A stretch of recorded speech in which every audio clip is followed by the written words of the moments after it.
bon chasseur sous-marin doit savoir rester immobile. Invisible. Dissimuler ses intentions. Attendre le bon moment pour porter son coup. Ni trop tôt, ni trop tard. Puis laisser sa proie s'épuiser avant de la remonter à la surface. Dans un lac de Sibérie, Vladimir Poutine s'adonne à l'un de ses passe-temps favoris.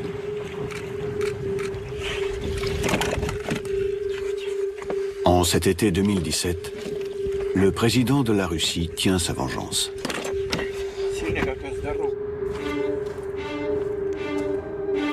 Il est parvenu à influencer les élections présidentielles de son ennemi américain.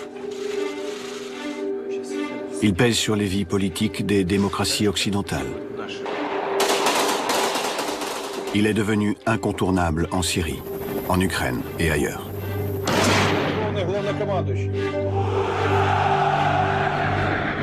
Poutine veut redonner à la Russie sa puissance perdue depuis la chute de l'Empire soviétique. Pour cela, au cours de ces dernières années, il a choisi de livrer à l'Occident une nouvelle guerre froide. Voici le récit de cette guerre d'un type nouveau, faite d'affrontements, de négociations, de coups de poker et de manipulation.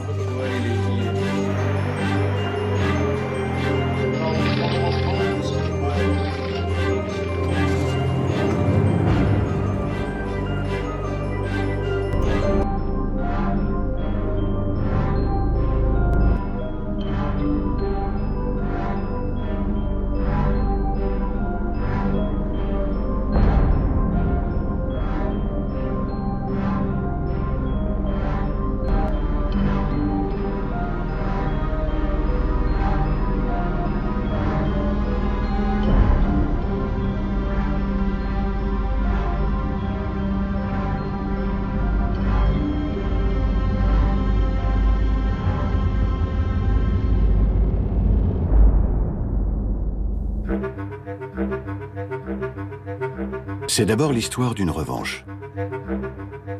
Celle d'un homme qui revient de loin, à la tête d'un pays qui revient de loin.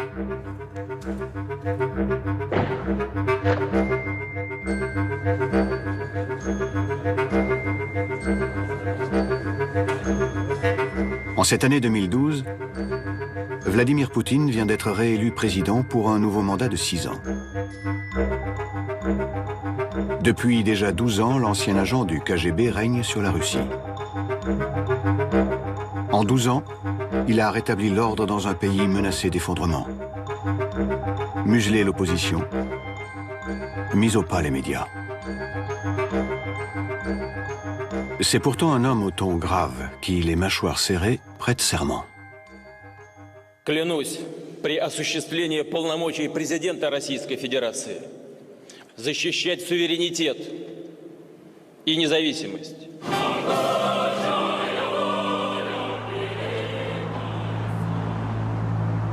Le faste de la cérémonie lui sert à masquer la réalité. Il est affaibli comme jamais. Si les rues de Moscou ont été vidées, c'est pour éviter les débordements, qui surviennent tout de même.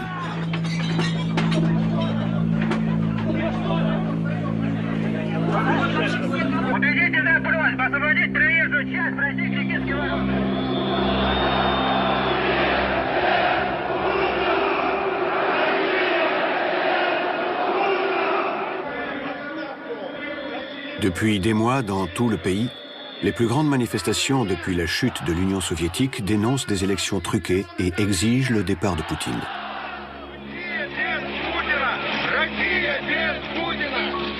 Avec la chute des cours du pétrole, la pauvreté explose et rend insupportable la corruption. Poutine lui-même est accusé d'être l'un des hommes les plus riches du monde.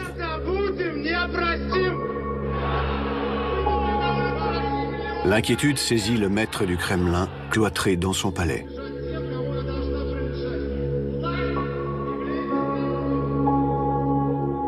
Alors il contre-attaque, avec une méthode éprouvée. Dénoncer un complot de l'Occident, de l'Amérique, de la CIA. we do have serious concerns about the conduct of the elections. Russian voters deserve a full investigation of all credible reports of electoral fraud and manipulation. Ces propos de la secrétaire d'État américaine Hillary Clinton, il les a découverts comme tous les Russes, à la télévision la veille. Il les présente comme une déclaration de guerre. Она задала тон некоторым нашим деятелям внутри страны, дала сигнал. Они этот сигнал услышали и при поддержке Госдепа США начали активную работу. Les pays qui s'opposent aux États-Unis, qui tentent de rester indépendants, sont soudainement pris pour cible. Ça n'a aucun sens, c'est faux. Mais on a compris d'où ça venait.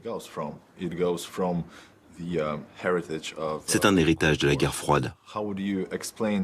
Comment pouvez-vous expliquer qu'une partie de votre propre peuple se révolte contre vous? Vous dites que ces gens sont des traîtres. Je suis assez cynique pour penser que M. Poutine, étant donné ses capacités de renseignement, savait que les États-Unis et l'Occident n'étaient pas impliqués. Mais il devait convaincre les Russes que le déclin économique et tous leurs problèmes avaient un responsable.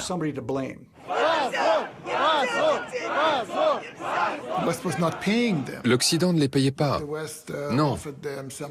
L'Occident leur offrait quelque chose de plus important, une sorte de modèle, une source d'inspiration. Poutine a vu cela comme un défi. Alors, le libéralisme d'inspiration occidentale est devenu un ennemi. Il fallait l'endiguer.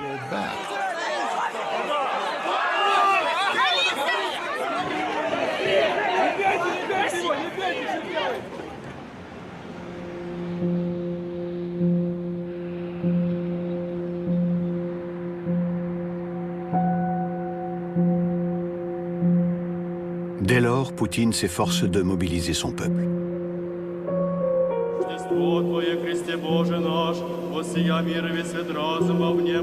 L'ancien officier du KGB, formé à l'école communiste, se pose en protecteur des traditions russes face au modèle occidental.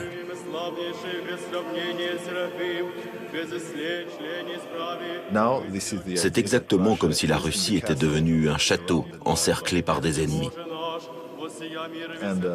Et pour lutter contre eux, il faudrait tous se rassembler et s'unir autour de notre chef. Порой объект открытого информационного противоборства и уже точно хорошо срежиссированные пропагандистские атаки. И мы знаем, как искажение национального, исторического, нравственного сознания приводило к катастрофе целых государств. Их нельзя создать.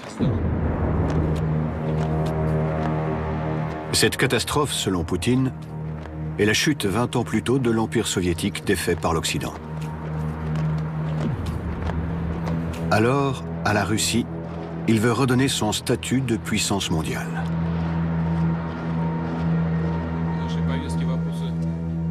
Pour mener cette bataille, il réorganise son pouvoir.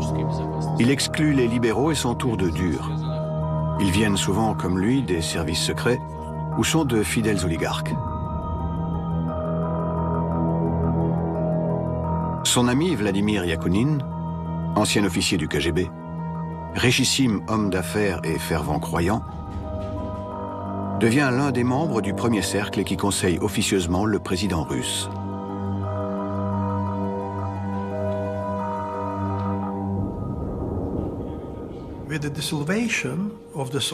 Après l'effondrement du système soviétique, il semblait qu'un conflit idéologique n'avait plus lieu d'être. Mais quand quelqu'un décrète qu'il possède la vérité, lui seul et pour tout le monde, c'est de la domination. Et cela mène à une nouvelle guerre, quel que soit son nom. Guerre idéologique ou guerre froide. Cette nouvelle guerre froide vise bien sûr le vainqueur de la précédente, l'Amérique, et son bras armé en Europe, l'OTAN. Depuis la chute de l'Union soviétique en 1991, l'Alliance Atlantique a pris pied aux portes de la Russie, dans l'ancien précaré soviétique. La Pologne, la Roumanie ou les pays baltes, marqués par l'occupation soviétique, cherchent sa protection.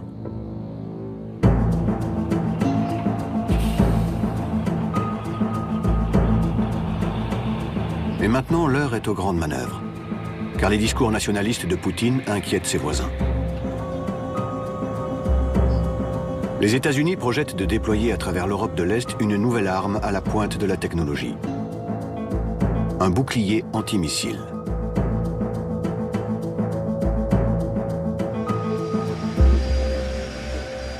Poutine y voit un insupportable défi à sa nouvelle volonté de puissance. Il vient affronter le camp occidental, au Mexique, à l'occasion d'un G20, un sommet économique où, une fois par an, se retrouvent les chefs d'État. En coulisses, ces sommets servent à se jauger, à négocier, à montrer ses forces. Ils sont l'équivalent moderne des champs de joutes où, autrefois, se défiaient les seigneurs. Il vient avec la volonté de créer un nouveau rapport de force, même s'il n'est pas nécessairement en sa faveur. Ce qui l'obsède à ce moment-là très précis et qui sera au cœur de notre entretien, c'est la défense antimissile que les États-Unis ont décidé d'organiser à l'est de l'Europe et qu'il perçoit comme un acte hostile. L'OTAN est le système militaire et politique du monde occidental.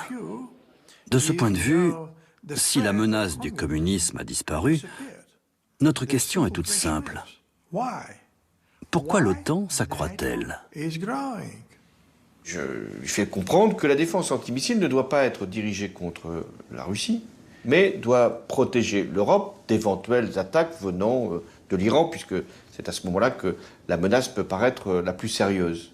Lui fait comme s'il n'était pas pleinement convaincu, et d'ailleurs essaye de montrer, dessin à l'appui, que la défense antimissile vise la Russie. Poutine sait que l'Iran n'est qu'un prétexte, mais il espère se faire entendre du vrai patron de l'OTAN, qu'il rencontre pour la première fois en tête-à-tête. En effet, Barack Obama a toujours affiché une volonté d'apaisement vis-à-vis de la Russie.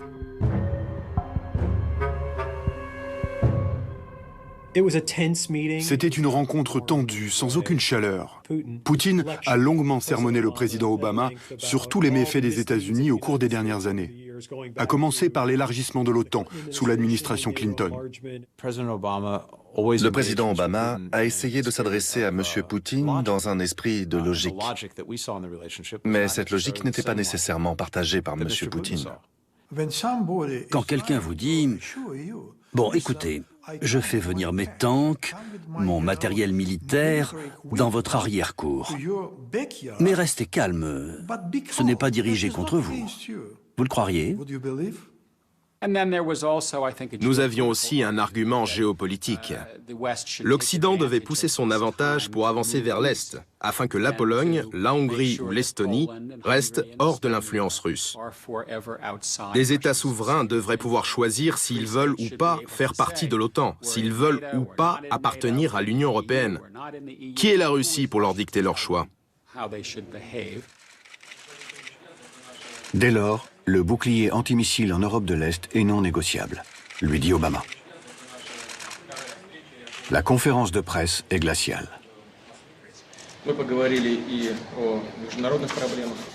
have also discussed international affairs. All interested parties in trying to find. Au fond, aux yeux d'Obama, que pèse Poutine, à la tête d'une nation au PIB égal à celui de l'Espagne? La rencontre s'achève sur une mésentente entre les deux hommes.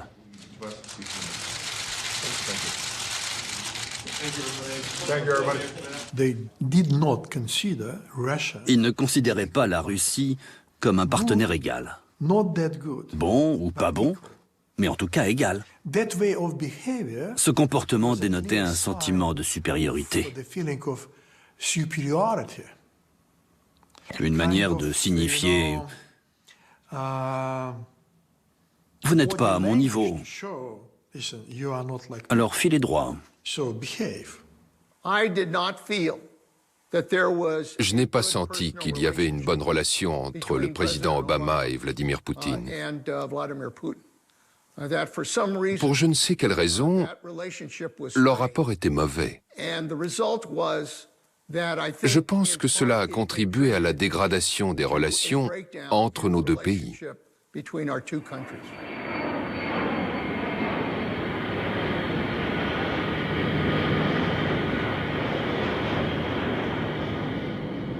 Poutine se sent méprisé par Obama. Un détail, mais qui compte à ses yeux. L'Américain n'a même pas essayé de dire un seul mot en russe, alors que lui, on a placé quelques-uns en anglais. Si je connais 2 mots en chinois ou en allemand, dans des négociations, je trouverai un moyen de les utiliser pour montrer mon respect. L'humiliation, c'est vrai que c'est sans doute le fil conducteur psychologique de toute cette affaire. Ce sentiment supposé d'humiliation vis-à-vis d'un Occident qui aurait presque organisé la chute de l'URSS, en oubliant que l'URSS s'est effondrée quand même sous le poids de sa propre inefficacité. Poutine est très russe. Les Russes ont un complexe d'infériorité. L'Occident ne nous prend pas au sérieux. Il nous considère comme une sorte de petit frère attardé qu'on peut maltraiter et insulter en permanence. Ils ont constitué une grande puissance à l'égal des États-Unis. Et maintenant, plus personne ne les écoute.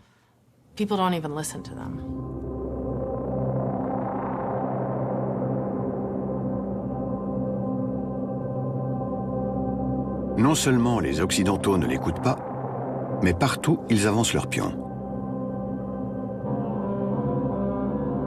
En Syrie, en cet été 2012, un vieil allié de la Russie, Bachar el-Assad, est confronté à un soulèvement. Ses opposants sont armés par l'Europe et les États-Unis.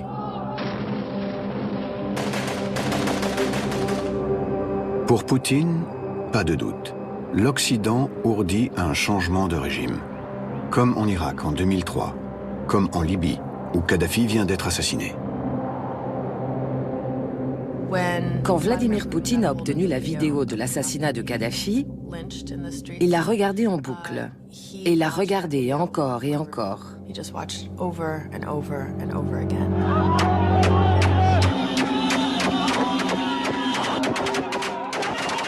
Apparemment, il en a fait de même avec la vidéo de l'exécution de Saddam Hussein. Il a pris tout ça très personnellement. Je pense que Poutine l'a regardé en se disant que quand on s'oppose aux États-Unis, qu'il y a un vrai combat, une vraie confrontation, on ne doit s'attendre à aucune clémence.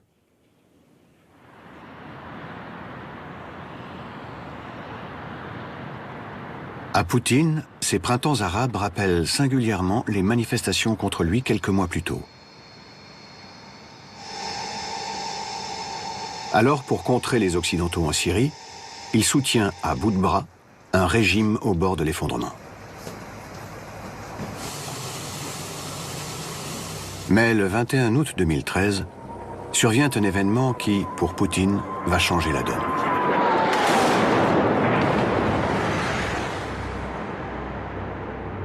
Son allié syrien bombarde un quartier tenu par l'opposition avec des armes chimiques.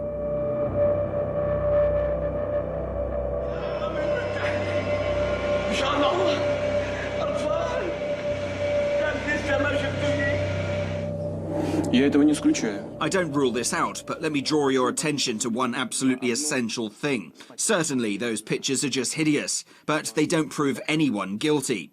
We don't have any evidence showing that it was the regular army of the Syrian government that used those chemicals. We don't even know at this point if those were chemical weapons or just some hazardous chemicals.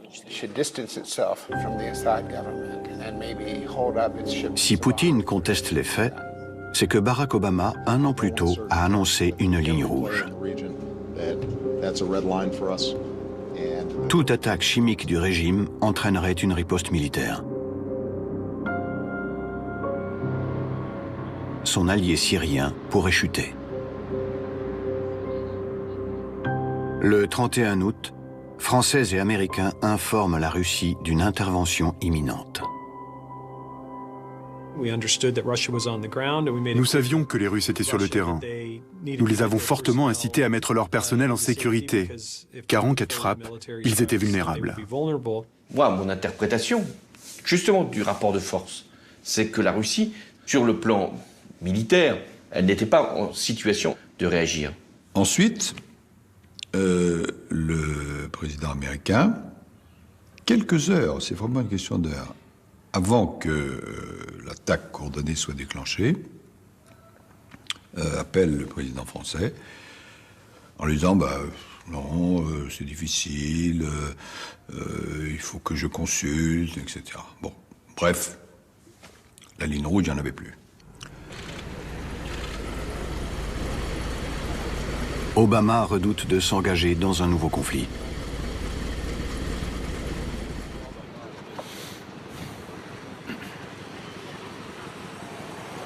Poutine, lui, comprend que cette Amérique n'est peut-être qu'un tigre de papier.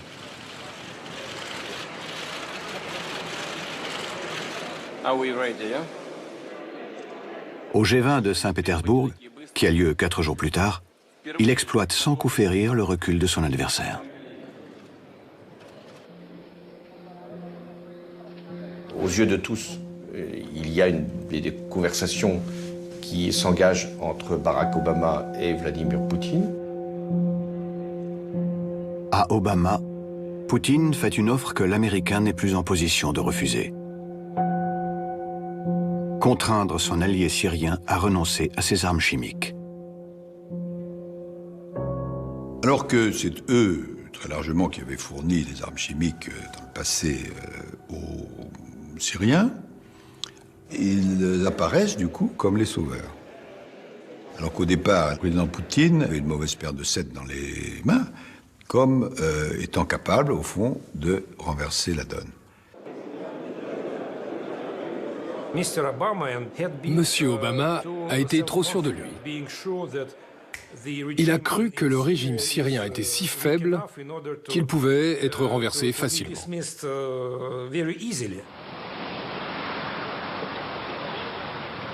Grâce à ce coup diplomatique, une intervention occidentale en Syrie n'a plus lieu d'être.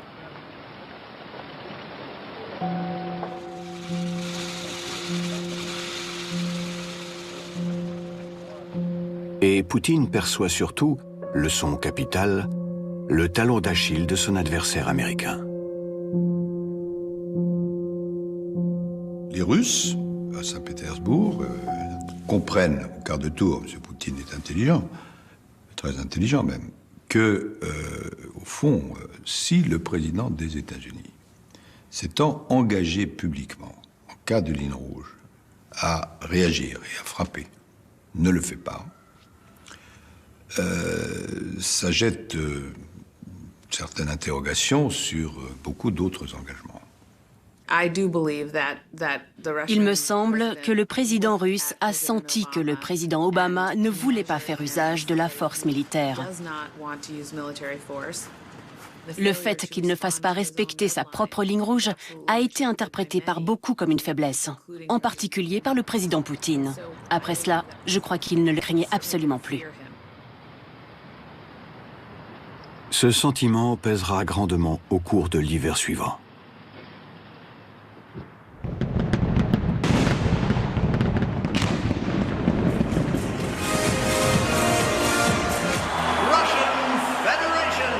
À Sotchi, Poutine inaugure ses fastueux Jeux olympiques d'hiver, dont il veut faire un symbole de puissance. Уважаемые дамы и господа, дорогие друзья. Au dîner de gala, parmi les chefs d'État, assiste un de ses alliés historiques à la tête d'une ancienne république soviétique, le président d'Ukraine, Viktor Yanukovych. L'Ukraine, avec ses 45 millions d'habitants, occupe une position stratégique entre l'Europe et la Russie. Mais Poutine est préoccupé par les sérieux problèmes que rencontre le président ukrainien. À Kiev, sa capitale, la population se révolte contre un dirigeant corrompu et inféodé à Moscou. La foule réclame un rapprochement avec l'Union européenne. Pire, les Américains sont là. Une conseillère d'Obama vient en personne distribuer des vivres aux opposants place Maïdan. Or, Poutine considère que les États-Unis s'étaient engagés, après la chute de l'Union soviétique, à ne jamais intégrer l'Ukraine dans le camp occidental.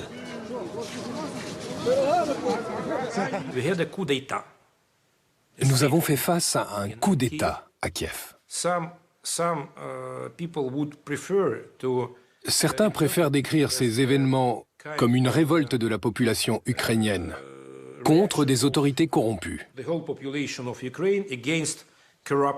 C'est totalement faux.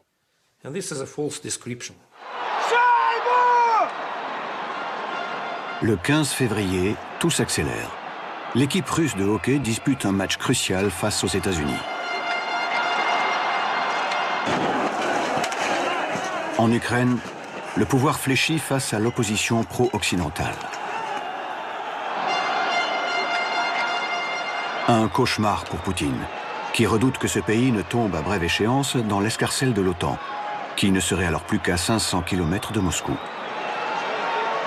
Au tir au but, les États-Unis l'emportent, à la grande colère du président russe. Il convoque en urgence son Conseil de sécurité. Son plan, envahir en territoire ukrainien la Crimée. Cette presqu'île est peuplée de russophones et elle abrite une base navale russe. Mais une invasion militaire en Europe n'est pas une décision légère. Poutine réfléchit, consulte. Dans les cercles du pouvoir, certains, les plus durs, souhaitent qu'il passe à l'offensive. Comme Konstantin Malofeev, un oligarque de la jeune génération, un ultranationaliste, chantre de la grande Russie chrétienne.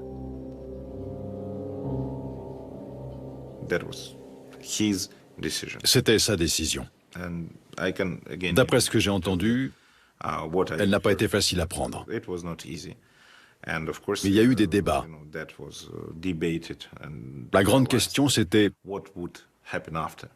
qu'est-ce qui se passera après? Quelle sera la réaction des Occidentaux, des Américains, qui parrainent cette junte à Kiev? À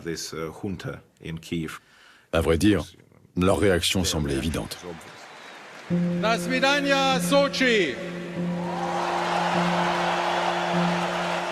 Pariant qu'Obama n'osera pas l'affronter, Poutine donne son feu vert.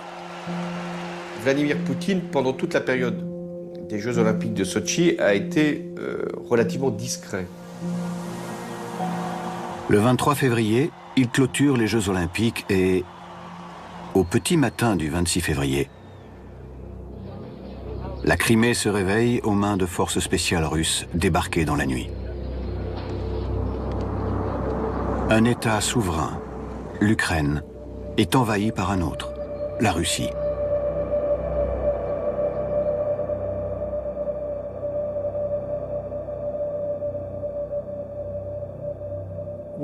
Nous avons été surpris qu'il attaque la Crimée. Nous savions que c'était possible, mais tout de même, ça a été une surprise. Son but était de maintenir l'Ukraine déstabilisée et de s'assurer qu'elle ne se rapproche jamais de l'Occident. Il n'est pas, comme on aime à le penser, surtout aux États-Unis, un grand stratège, un joueur d'échecs. Il joue au blackjack. Ça suppose d'accepter les risques. C'est typiquement russe. Il y a un mot en russe pour ça, a voice, qui signifie à peu près « j'agis et je vois ce qui se passe ensuite ». Obama appelle Poutine. Pendant plus d'1 heure, il le menace. N'allez pas plus loin en annexant la Crimée sous peine de lourdes sanctions.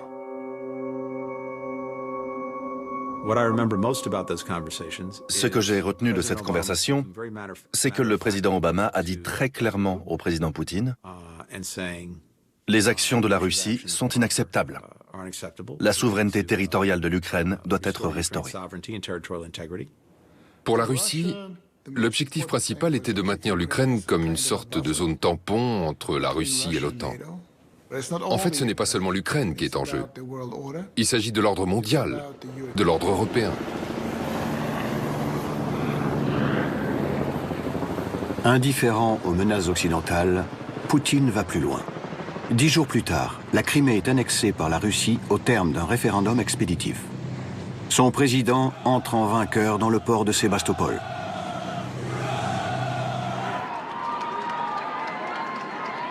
Dans l'opinion russe, sa popularité est au zénith. Sa difficile réélection 2 ans plus tôt est oubliée. Poutine continue d'avancer. Cette fois, dans le Donbass, une région orientale d'Ukraine.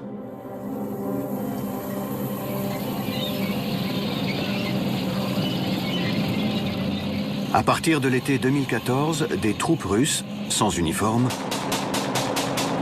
viennent soutenir des rebelles séparatistes pro-russes face au nouveau gouvernement de Kiev. Une sale guerre commence.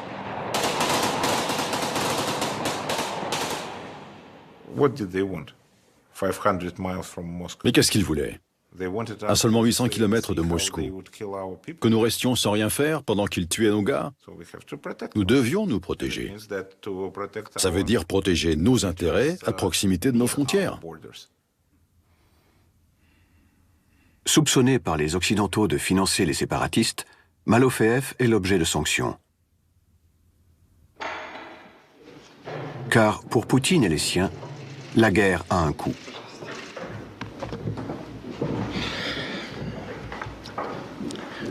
Добрый день, уважаемые коллеги. Начнем с ситуации вокруг Украины, вокруг Крыма. Une cinquantaine de ses proches sont interdits de voyager et leurs avoirs à l'étranger sont gelés. De sévères sanctions européennes et américaines touchent les exportations de pétrole, le système bancaire, l'armement. Сергей Викторович, что по этому поводу могли бы нам сказать и проинформировать о чем? Президент Обама объявил о новых санкциях, которые касаются примерно 20, опять же, физических лиц и одного финансового учреждения Банка России. Сколько физических лиц? Около 20. Кроме этого, наши украинские соседи... Utilisons notre meilleur atout. Quel est-il? C'est l'économie, pas les rapports de force dans l'Est ukrainien.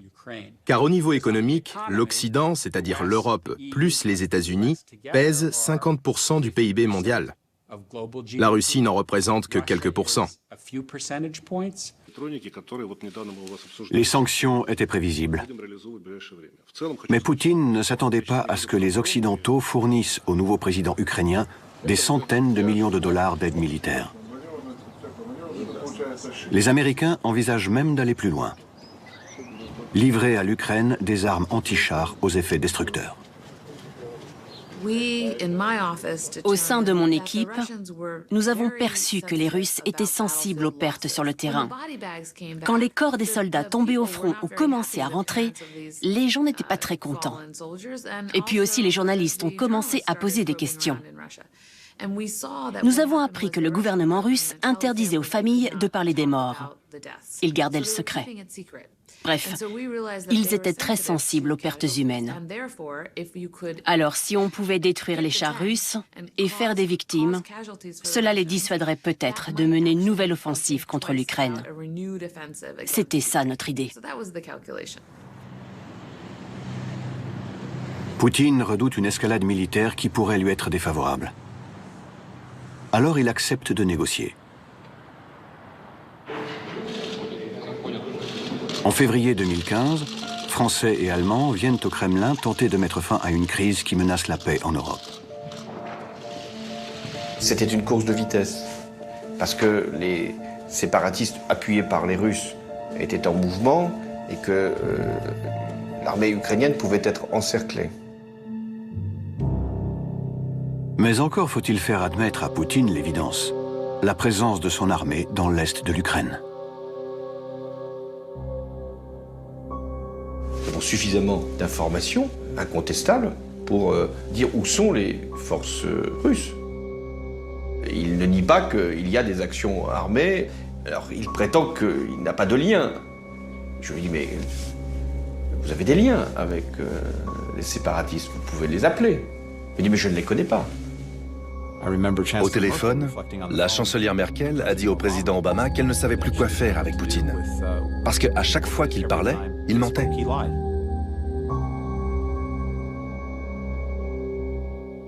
Le président américain doit mettre son poids dans la balance. Le président Obama lui a dit « Vladimir, nous ne sommes pas aveugles. Nous voyons tout ce que vous faites. » Poutine a changé de sujet en ignorant ce que le président Obama avait dit. Alors nous avons mentionné des faits précis. Par exemple, nous avons cité les noms de soldats russes tués en Ukraine. Poutine a répondu qu'ils étaient là-bas en vacances. Pourquoi devrait-il avouer des choses qui pourraient être utilisées contre lui par ses ennemis? Nous sommes en guerre. Poutine est en guerre depuis 2014. Comme on dit, dans l'amour comme dans la guerre, tous les coups sont permis. La semaine suivante, le 12 février 2015, après une ultime nuit de négociations, Poutine accepte un cessez-le-feu en Ukraine, sans jamais avoir reconnu son implication. Je pense que si on veut caractériser la diplomatie de Vladimir Poutine, toujours dans cette relation de force qu'il veut installer, c'est je vais jusqu'au bout, mais je me laisse toujours une porte de sortie pour éviter que l'escalade puisse être portée à son niveau maximum. Les séparatistes soutenus par Moscou conservent leur territoire, en attendant une hypothétique solution politique. Maître d'un conflit qu'il pourra réactiver à sa guise, Poutine est ainsi assuré que l'Ukraine ne rentre pas de sitôt dans l'OTAN ou l'Union européenne. Mais à quel prix? En mai 2015, la célébration grandiose du 70e anniversaire de la victoire contre le nazisme est en trompe-l'œil. Les sanctions affectent l'économie. Le rouble s'effondre. Même le budget militaire devra être réduit. Aux Russes, il avait promis la gloire, ils le payent chèrement. Les prix s'envolent, la pauvreté s'accroît. Mais Poutine reste sourd aux inquiétudes des milieux d'affaires. Ce qui le préoccupe d'abord, c'est qu'il est devenu un paria à la tête d'un État mis au ban. Humiliation cinglante. Les dirigeants occidentaux ont refusé d'assister à cet anniversaire exceptionnel. Pire, lui qui voulait refaire de la Russie une puissance mondiale est même exclu du G8, le sommet des grands de ce monde. Je pense que ça l'a affecté de ne pas être au G8. Peut-être même davantage que des sanctions économiques. Il se présentait comme un grand leader mondial, mais il s'est vu refuser une tribune planétaire. Plus personne ne voulait le rencontrer. Je crois que ça l'a affecté.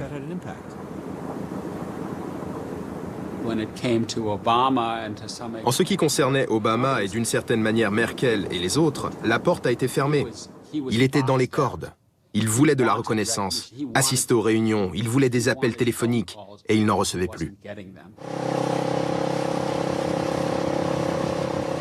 Alors Poutine, pour rappeler qu'il lui reste au moins une armée puissante, en est réduit à des provocations.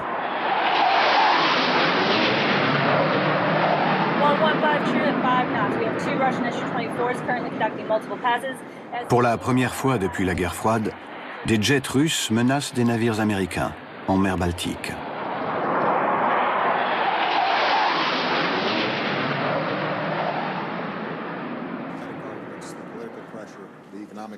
En guise de réponse, il ne reçoit que le dédain du chef de la première puissance mondiale. Russia is a regional power that is threatening some of its immediate neighbors, not out of strength, but out of weakness. Il est fou. Peut-être qu'il joue trop au basket. Il a jeté un œil à un globe. Il connaît l'histoire de Stalingrad. Il croit vraiment que nous ne sommes qu'une puissance régionale. Nous sommes la seule puissance au monde qui a une puissance nucléaire égale à celle des États-Unis d'Amérique. Même s'il pense ce qu'il a dit, il aurait été avisé, au moins, de ne pas l'exprimer. Вы меня спросили, там, ваш покорный слуга, друг или не друг? Я не друг, и не невеста, и не жених. Я президент Российской Федерации. 146 миллионов человек. У этих людей есть свои интересы, и я обязан их отстаивать. À la fin de l'été 2015, dans sa luxueuse villa au bord de la mer Noire, Poutine affiche soudainement un visage plus serein.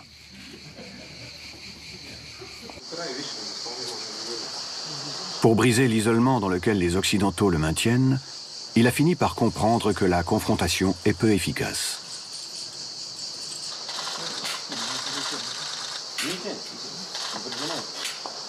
Il a un plan. L'heure de la vengeance a sonné. Elle ira au-delà de ses espérances.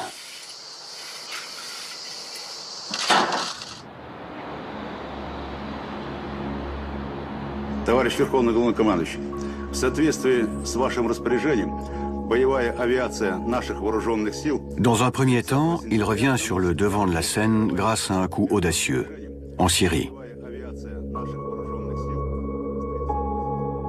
Il ordonne une intervention massive en faveur du régime de Bachar el-Assad.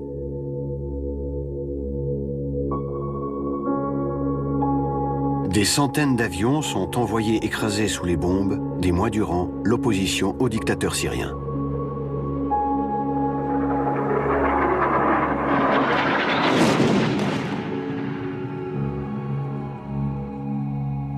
Pris par surprise, les Occidentaux laissent faire Poutine, non sans arrière-pensée. Nous escomptions que les Russes s'embourbent, comme en Afghanistan, qu'ils doivent dépenser toujours plus de ressources pour soutenir Assad. Mais malheureusement, la Russie n'a pas été épuisée par son intervention en Syrie. Les Russes ne s'embourbent pas en Syrie. Au contraire. Leur intervention permet au régime d'Assad de vaincre la rébellion.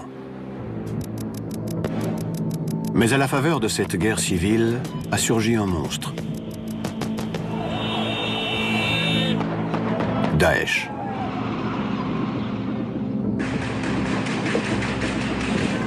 Le groupe djihadiste ensanglante le monde. Comme ce 13 novembre 2015 à Paris.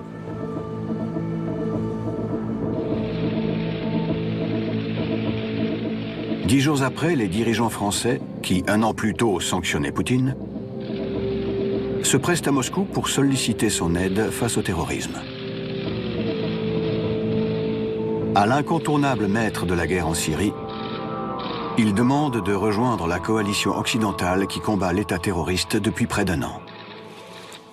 Monsieur le Président, cher Vladimir, nous avons été frappés en France par un acte terroriste. Мы готовы к этому сотрудничеству, господин президент, и рады вашему союзу. Ce que je viens chercher à Moscou, c'est au moins un accord sur la concentration des frappes de la Russie sur des zones dont on sait qu'elles sont contrôlées par Daesh. Nous avons des traces de ces frappes russes. C'était dans un rapport 90-10 contre les civils et l'opposition modérée, et puis 10 seulement pour Daesh. Le terrorisme, donc, est notre ennemi. Il y a des terroristes qu'il faut combattre de manière extrêmement vigoureuse, mais l'opposition modérée, les civils, non. Et évidemment, les Russes ont habilement joué là-dessus. Loin des caméras, Poutine refuse de soutenir la coalition occidentale contre Daesh.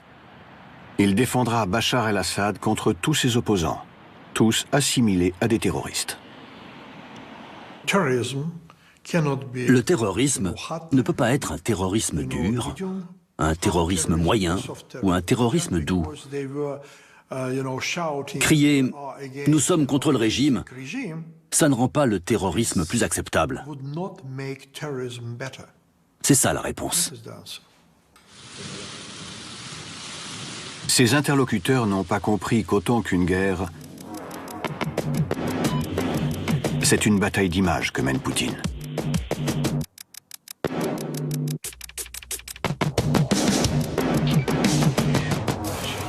C'est pourquoi, l'année suivante, en mai 2016, Poutine s'offre un show télévisé grandiose pour célébrer sa première grande victoire contre Daesh. La reconquête du fameux site archéologique de Palmyre. Надежды не только на возрождение Пальмира как достояния всего человечества, но и на избавление современной цивилизации от этой страшной заразы, от международного терроризма. Большое вам всем за это спасибо. En se posant en rempart contre le terrorisme, Poutine s'adresse avant tout aux opinions publiques occidentales. Il mise sur le fait que, traumatisés par les attentats, de nombreux Occidentaux seront sensibles à ses postures martiales. Ça, sa logique de communication. Regardez, celui qui a été le plus lucide, c'est moi, Vladimir Poutine, et c'est la Russie qui permet d'en terminer avec Daesh. La Russie est devenue le seul roc solide dans tout ce chaos. C'est pourquoi différentes personnes, dans différents pays, ont commencé à la considérer comme le gardien de la paix, comme on dit. L'opération syrienne a démontré à Poutine l'importance et l'impact de la communication.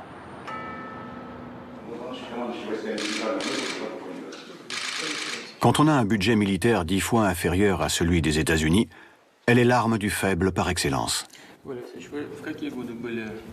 C'est pourquoi il a demandé à son nouveau chef d'état-major, le général Gerasimov, une nouvelle doctrine militaire.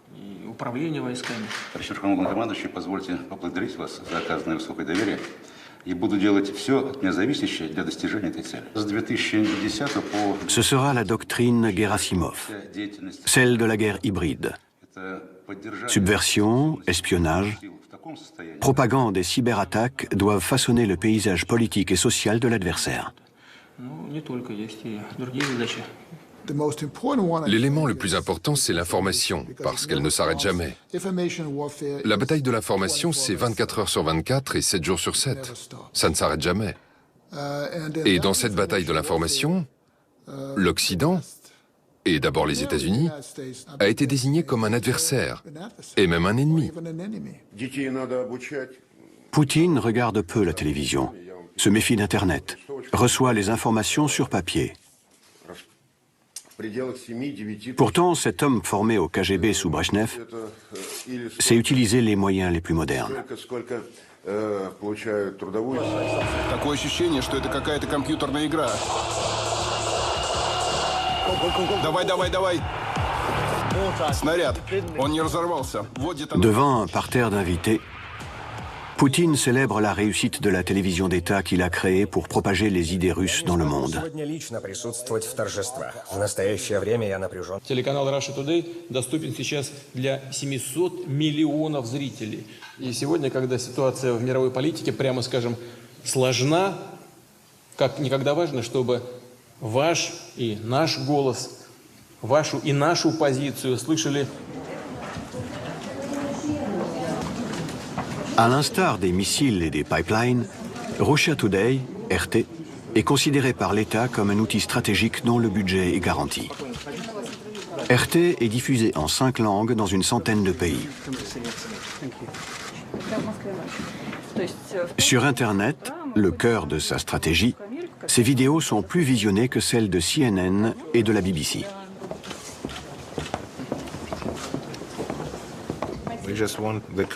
Nous voulons de nouveau prendre part à la compétition pour influencer les opinions publiques. Les vainqueurs de la guerre froide ne doivent pas se reposer sur leur laurier.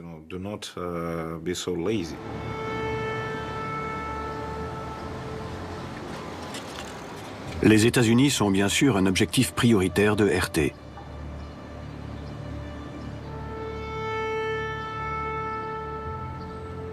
Elle y a ses plus importants bureaux dans le monde. Well, a new report shows viewers are leaving the mainstream media by the drove. So it looks like people are turning elsewhere to get their news. Par exemple, quelques jours après mes débuts ici, il y a eu un mouvement de protestation appelé Occupy Wall Street, qu'ils ont couvert, enfin, qu'on a couvert très largement.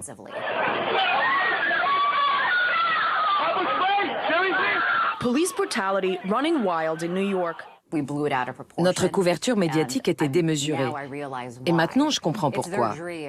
C'est leur rêve de voir les Américains s'insurger, exprimer leur défiance vis-à-vis du système, de la démocratie et du capitalisme.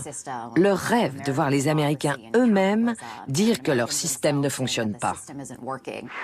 Since President Obama took office, the country has seen the largest rise of people on food stamps ever. Here in D.C., because we are out here struggling.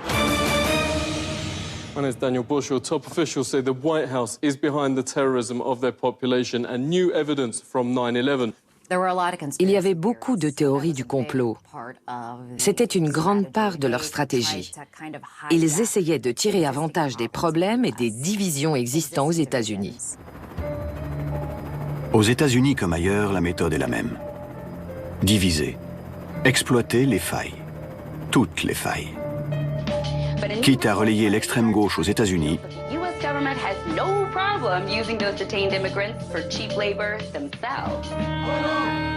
et l'extrême droite en France. Ici, on aime le vin et le cochon. Ici, nous sommes en terre chrétienne. Poutine a compris que les opinions publiques sont le point faible des démocraties occidentales.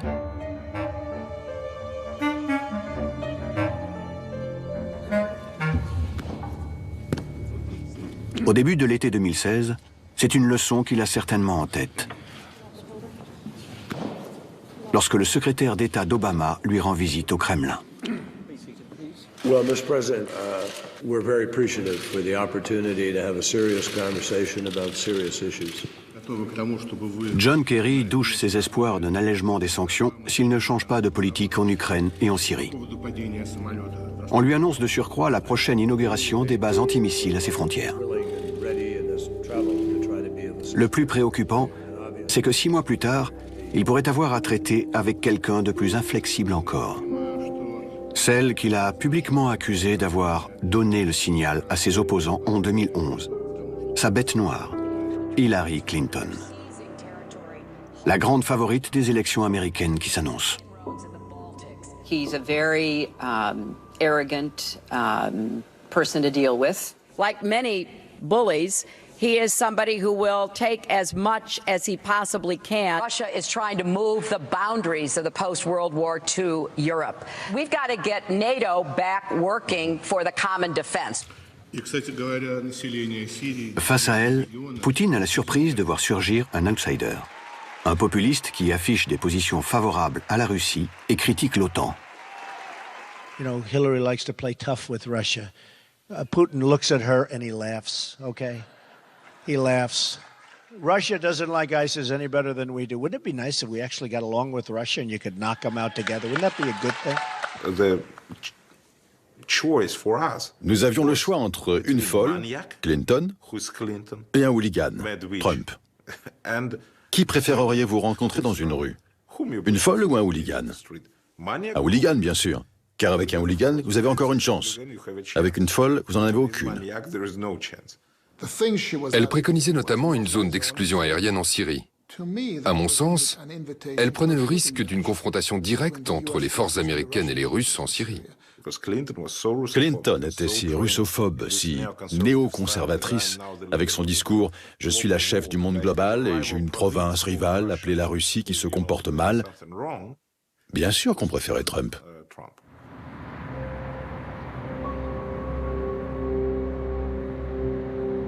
Une forme de guerre hybride est lancée contre Hillary Clinton.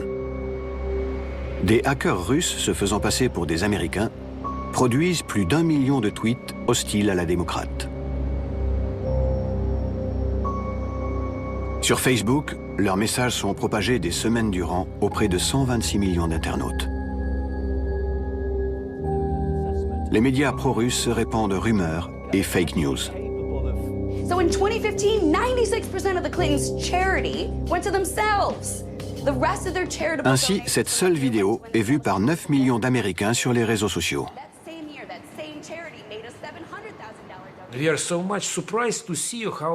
Nous avons été surpris de constater à quel point l'Occident a eu peur d'une seule chaîne alternative venant de Russie.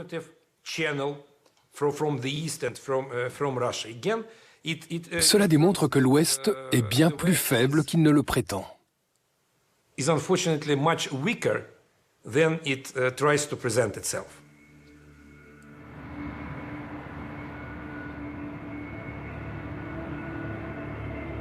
Poutine pousse son avantage. Ce que le KGB appelait des mesures actives est mis en œuvre. Une dizaine de conseillers et de proches du candidat Trump sont approchés. Les agents du renseignement américain sont confrontés à un scénario inimaginable. Dans ce qu'ils nomment des mesures actives, qu'aux États-Unis nous appelons actions clandestines, visant à influencer une élection ou un gouvernement, il y a toujours un élément humain. Et je peux affirmer que les Russes cherchaient à approcher des gens. Nous avons obtenu des informations suggérant que certains membres de l'équipe Trump avaient été harponnés par les Russes. Avec cet argument, nous pouvons vous livrer des informations utiles sur Clinton et vos adversaires politiques si en échange vous faites machine arrière en Ukraine. Bref, on vous propose un deal.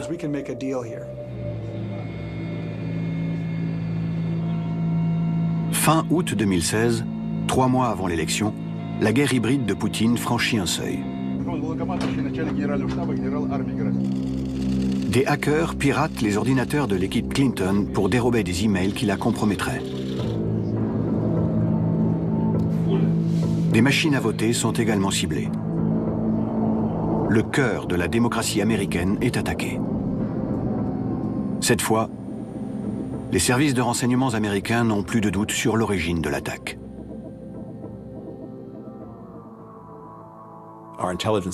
Nos agences de renseignement ont été en mesure d'affirmer que la Russie s'efforçait d'interférer avec les élections.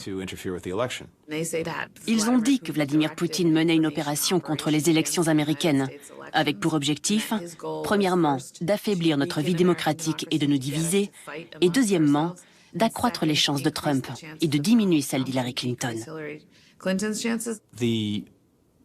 La première réaction vis-à-vis des Russes a été celle du directeur de la CIA, John Brennan, qui en août a appelé son homologue pour lui dire que nous savions ce qui était en train de se passer. Mais l'administration Obama est désemparée face à cette attaque sans précédent. Comment riposter? Un projet de cyberattaque contre les infrastructures russes est envisagé. Nous nous sommes longuement demandé s'il fallait leur faire payer ce qu'ils avaient fait, les punir. Nous avons décidé que nous pourrions y repenser plus tard. Le plus important était de les stopper et de les empêcher de recommencer. La Maison-Blanche décide de traiter l'affaire dans le plus grand secret.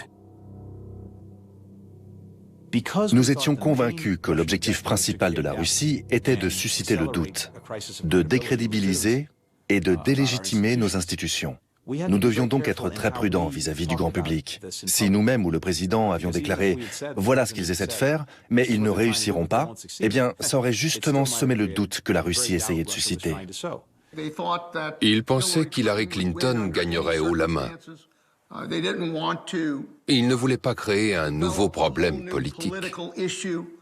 Du Obama tout craché, paralysé par l'analyse. Parlons-en, réfléchissons, faisons ce qui est le plus juste. C'est exactement le contraire de Poutine qui ne s'embarrasse pas de toutes les implications stratégiques. Eux, ils voulaient étudier tous les angles, toutes les conséquences. Il y avait plein d'avocats dans la pièce pour être sûr de ne pas enfreindre les lois.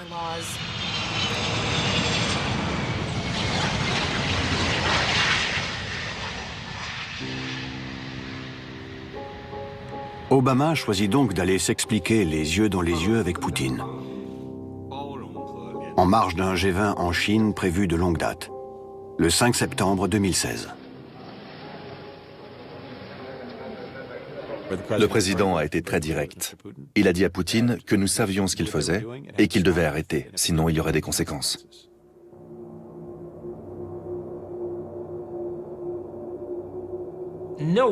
Personne, ni M. Obama, ni aucun service de sécurité au monde ne nous a jamais fourni une quelconque preuve de l'ingérence russe. Bla bla bla, nous savons que vous avez interféré. C'est très difficile de traiter avec quelqu'un qui ment constamment. C'est un ancien du KGB. Tous les agents de renseignement du monde ont la même manière de se comporter. À la CIA, nous avons un écriteau qui dit « N'admettez rien, niez tout, faites des contre-accusations ». Il y avait tellement de problèmes qui pouvaient nuire à la campagne électorale de Mme Clinton que je ne sais quel génie au sein de son équipe a trouvé ce prétexte commode. Accuser la Russie d'interférer.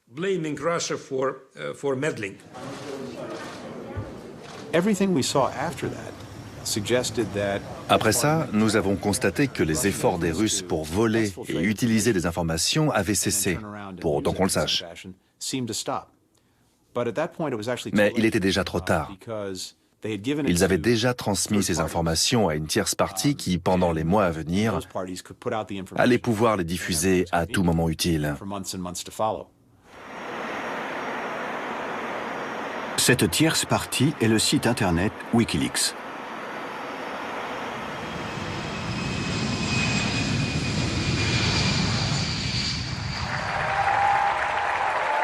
Un mois avant le scrutin, le 7 octobre 2016, la CIA rend enfin public ses informations sur l'ingérence russe. The Russian government has engaged in espionage against Americans. Dans les heures qui suivent, Wikileaks publie les emails piratés de l'équipe d'Hillary Clinton, affaiblissant considérablement la candidate.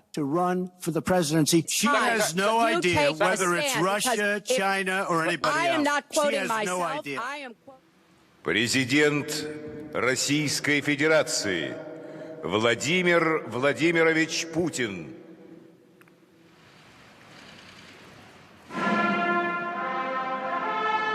Dans un scrutin serré où chaque voix a compté, l'ingérence russe des mois durant a pesé sur le résultat des élections. Хочу поздравить американский народ с завершением избирательного цикла. Господина Дональда Трампа с победой на этих выборах, которые были направлены на восстановление отношений между Россией и Соединенными Штатами. L'ancien lieutenant-colonel du KGB a réussi un coup magistral. Peser sur une élection américaine, voire apparaître comme le parrain du nouveau président de la première puissance mondiale. Comme il doit savourer sa revanche. Quel chemin parcouru depuis le temps où, après la chute de l'Union soviétique, dans les années 90, les Américains pouvaient faire de son prédécesseur, Boris Yeltsin, leur obligé.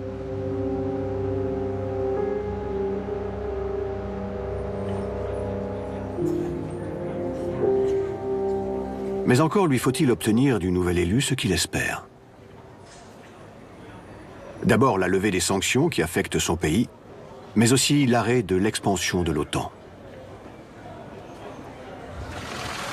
En juillet 2017, il rencontre Donald Trump. Enfin, d'égal à égal avec un président américain. Ce tête-à-tête qu'il pense déterminant a été soigneusement négocié avec l'équipe américaine.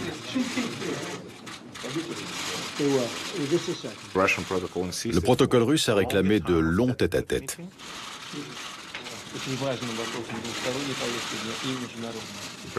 Le président Poutine se considère comme un maître en matière de relations humaines. Poutine espérait créer entre eux une certaine alchimie. Si je vois Trump, si je lui parle, si je lui donne l'impression qu'on est sur la même longueur d'onde, qu'il est brillant, si je le flatte, alors il me donnera ce que je veux. Les Américains ont exigé des tête-à-tête plus courts. Cela peut expliquer pourquoi la rencontre à Hambourg a été interrompue. Ils ne voulaient pas laisser trop longtemps leur président en tête-à-tête avec Poutine.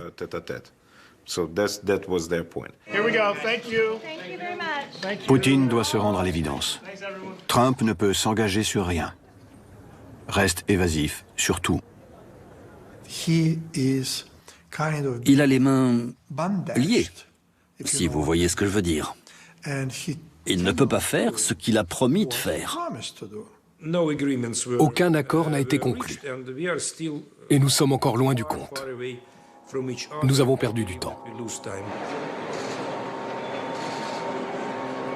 En voulant nuire à Hillary Clinton, Poutine n'avait pas prévu de se trouver face à un président affaibli et une Amérique plus hostile que jamais.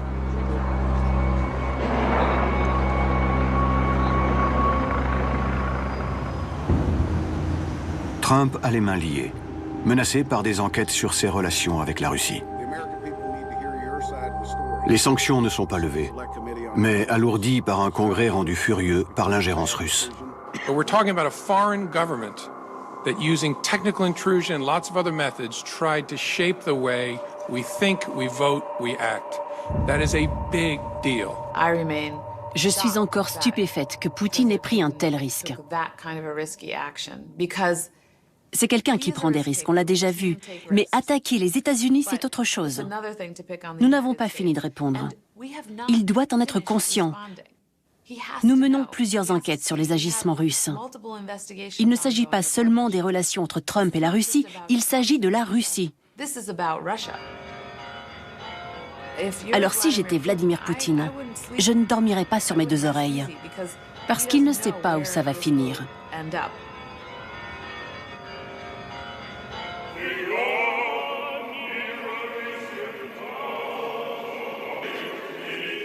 Pour l'heure, Poutine a au moins la satisfaction de voir l'Amérique de Trump empêtrée par une crise politique sans précédent.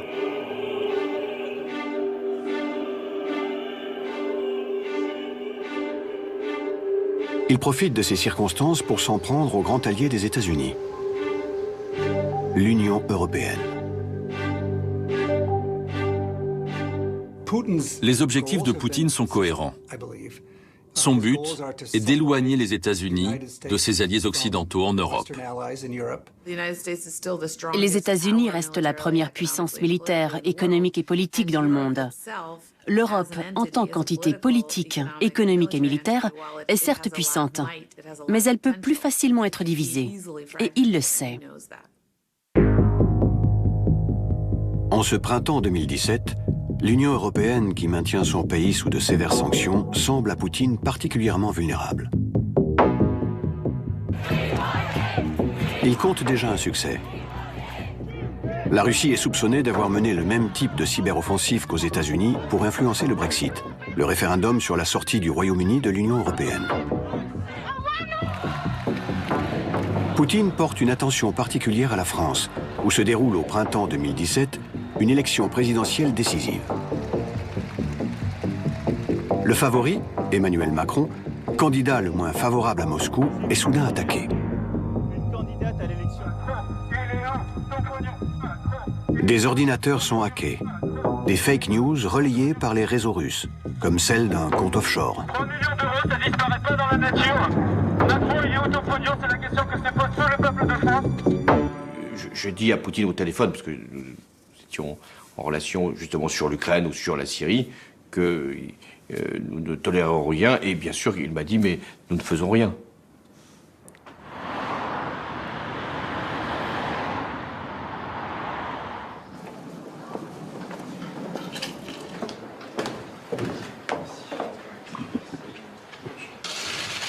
En pleine campagne électorale, Poutine affiche son soutien à la candidate d'extrême droite Marine Le Pen en la recevant durant 1h30.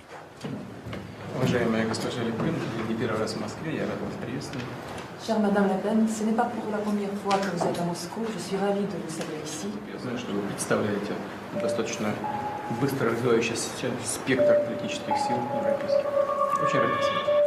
Merci, Monsieur le Président, de m'avoir accordé cette... C'est la première fois que Poutine prend aussi ouvertement parti dans une élection occidentale. l'un des principaux relais entre le Front National et le Kremlin, est depuis des années l'homme d'affaires Konstantin Malofeev. Marine Le Pen affiche des valeurs et des idées proches de celles du président Poutine. C'est pourquoi elle est devenue intéressante à ses yeux.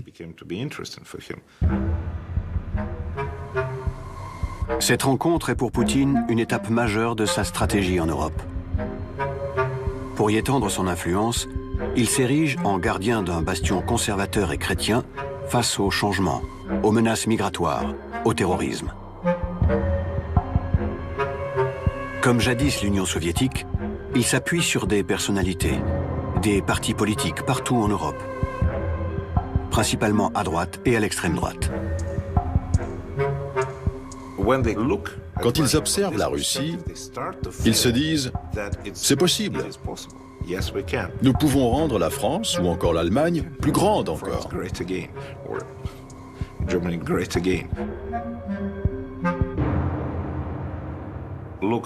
Regardez l'Europe. Elle est en plein déclin moral. La famille, c'est une catastrophe.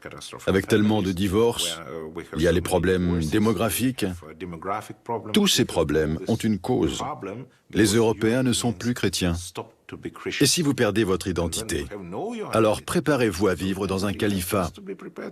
Vous devez absolument retourner à vos racines, redevenir qui vous êtes. C'est ça que nous pouvons apporter à l'Europe.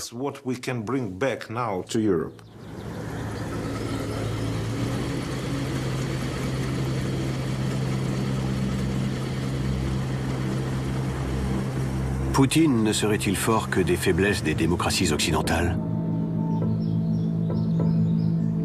Ses ingérences et ses manœuvres peuvent se retourner contre lui.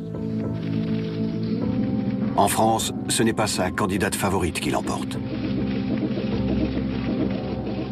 Quand des organes de presse répandent des contre-vérités infamantes, ce ne sont plus des journalistes, ce sont des organes d'influence.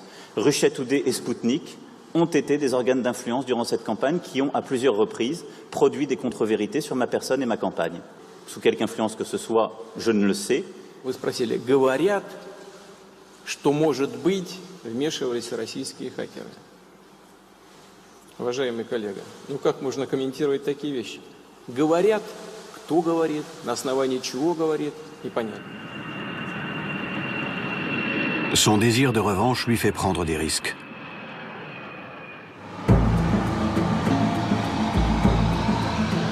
En livrant à l'Occident une nouvelle forme de guerre froide, il provoque un déploiement sans précédent de l'OTAN à ses frontières. Le plus ironique, c'est que M. Poutine a provoqué tout ce qu'il pensait empêcher. L'OTAN est maintenant plus dynamique qu'elle ne l'a jamais été. Elle est plus proche de la Russie que jamais. Je pense que Poutine est une personnalité complexe. Il est tactiquement très habile et en même temps, il est empêtré dans sa propre rhétorique. À long terme, est-ce une victoire pour la Russie, qui est isolée et sous sanctions?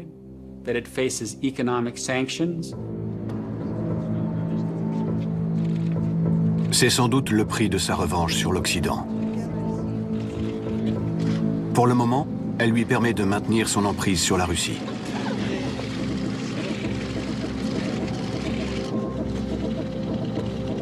Mais cette volonté de revanche, où nous entraîne-t-elle? Jusqu'où Poutine ira-t-il?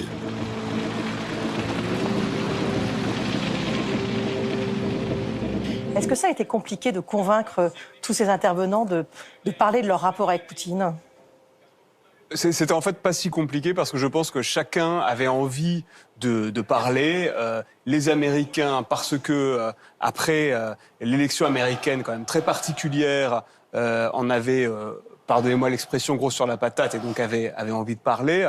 Les Russes, parce que finalement ils parlent assez ouvertement et ils assument, et c'est aussi une des spécificités de ce qu'est Poutine et peut-être le poutinisme, ils assument assez ce qu'est leur vision du monde et ce que sont leurs actions, alors évidemment jusqu'à un certain point, mais donc ils avaient évidemment pas pas de réticence considérable à parler. La difficulté était de trouver les bons interlocuteurs. Et ça, évidemment, c'est plus compliqué parce que le pouvoir russe est très fermé. Ceux qui, au sein du pouvoir russe, comptent sont très peu nombreux. Ils sont évidemment concentrés autour de Vladimir Poutine lui-même, que d'ailleurs je n'ai pas eu en interview, mais il en accorde très peu. Donc la difficulté était de trouver les bons interlocuteurs qui avaient des choses à dire et qui étaient bien placés pour les dire. Mais à cette exception près... Ils ont envie de parler. Ils ont envie de parler. Et c'est tout le sel d'ailleurs pour un réalisateur comme moi, c'est que je suis face à des gens qui racontent, chacun dans leur camp et chacun à leur position, ce qu'ils ont vécu et ce qu'ils ont à dire. Anne-Niva, bonsoir. Bonsoir. Vous êtes grand reporter spécialiste de la Russie, l'auteur de ce livre « Un continent derrière Poutine » qui est paru aujourd'hui même. Point d'interrogation. Au Seuil. Point d'interrogation qui paraît aujourd'hui même au Seuil. Vous êtes également la réalisatrice d'un documentaire sous le même titre qui sera diffusé le 18 mars prochain sur notre chaîne, sur France 5. Alors vous avez traversé donc justement la Russie d'est en ouest pour ce film à la rencontre d'hommes et de femmes de tous âges, de tous milieux. L'image de Poutine, cet homme fort qui répare en fait l'humiliation subie avec la fin de l'URSS, c'est ce que disent globalement les Russes que vous avez rencontrés aujourd'hui ou pas ? Oui, effectivement. Là, je crois qu'on vient de voir un documentaire qui montre la vision de Poutine et sa vision du monde. Et moi, j'ai fait un documentaire qui montre comment les Russes s'apprêtent à revoter pour Poutine. C'est-à-dire comment, en quoi et pourquoi ils adhèrent à cette vision, c'est-à-dire que personne ne les force à voter d'un seul homme pour Vladimir Poutine. Ce qui n'est pas l'idée que nous, on répand. Voilà, absolument. Ça, c'est un stéréotype que je me permets de briser. C'est-à-dire que vous avez en Russie des pro-russes, vous avez des pro-Poutine, pardon, vous avez des anti-Poutine. Chacun a ses nuances, chacun a son mot à dire sur en quoi il est anti-Poutine, en quoi il est pro-Poutine. Mais au final, les Russes vous diront, mais finalement, on choisit la stabilité. Et la stabilité, c'est quoi ? Ben, c'est Poutine. Parce que pour le moment, il n'y a personne en face de Poutine, des yeux des Russes, qui leur permettrait d'atteindre cette stabilité. Maintenant, est-ce que Vladimir Poutine, depuis 18 ans qu'il est au pouvoir, tout ce qu'il a fait pour qu'il n'y ait plus justement d'alternative, ça serait un autre débat. Mais la réalité, elle est là aujourd'hui. C'est l'idée de stabilité qui les réunit. Les Russes veulent de la stabilité. Ils ont peur, ils sont angoissés à l'idée même de ne plus avoir cette stabilité. Parce qu'ils ont beaucoup souffert, ils ont beaucoup donné de la fin de l'URSS, de ce que Vladimir Fedorovski va nous raconter, de tout ce qu'était le soviétisme. Donc aujourd'hui, ils se sentent en droit d'avoir cette stabilité qui, pour nous, vu de l'Occident, ressemble plutôt à autre chose. D'accord, on peut y mettre le mot qu'on veut derrière. Il incarne quoi aussi ? Est-ce qu'il incarne finalement les vraies valeurs traditionnelles de la Russie contre les valeurs occidentales ? Est-ce que c'est ça aussi qui les réunit quelque part ? Mais il joue là-dessus en tout cas, et en cela il rencontre la population russe, bien sûr. Il a bien senti, il a bien compris, et en cela il n'est pas novateur. On l'a montré, je crois, dans ce documentaire qu'on a vu ce soir. Ça fait longtemps que tout le monde extérieur, y compris occidental et surtout occidental, est montré du doigt comme l'ennemi de la Russie. Donc les Russes aujourd'hui continuent à le penser. Bien sûr, il y a une propagande, un système de propagande médiatique qui fonctionne à fond. Mais moi, vraiment, en remontant ce pays d'est en ouest, je me suis rendu compte de cela, de cette angoisse qui est touchante de ces Russes. Cette angoisse de ne plus savoir quelle sera la puissance de leur pays, et si puissance il y aura, et si pays il y aura, sans Poutine. Avec pourtant des vraies difficultés pour certains de ceux que vous avez rencontrés. Même ceux qui ont des difficultés dans le système poutinien et qui osent critiquer Poutine ont cette peur. Ça unit tout le monde. Et je pense qu'il faut, en tout cas, le remarquer, en tenir compte. Vladimir Fedorovski, bonsoir. Bonsoir. Vous êtes écrivain, ancien diplomate. Votre première rencontre avec Poutine, c'était en privé, au début des années 90. Il était adjoint au maire de Saint-Pétersbourg. C'était il y a longtemps. Non, pas exagéré non plus. Il y a très longtemps. Très, très longtemps. Il y a bien longtemps. Donc, mais c'est vrai que je décris ça dans le dernier livre, qui en fait récapitule un peu mon destin, mais en même temps, je me souviens très bien, vous savez, c'était dans le palais Yusupov, extraordinaire palais, où j'étais d'ailleurs avec votre mère une fois. Madame extraordinaire. Mère, salut. Extraordinaire. Palais. Et puis Sobchak que Anatoly connaissait très bien. Il me dit, c'est mon secrétaire. Mais détrompe-toi.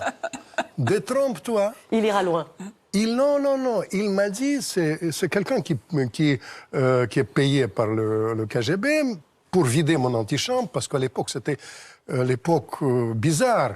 Vous savez, les gens venaient avec des millions de dollars en sacoche. Il a eu peur d'être piégé.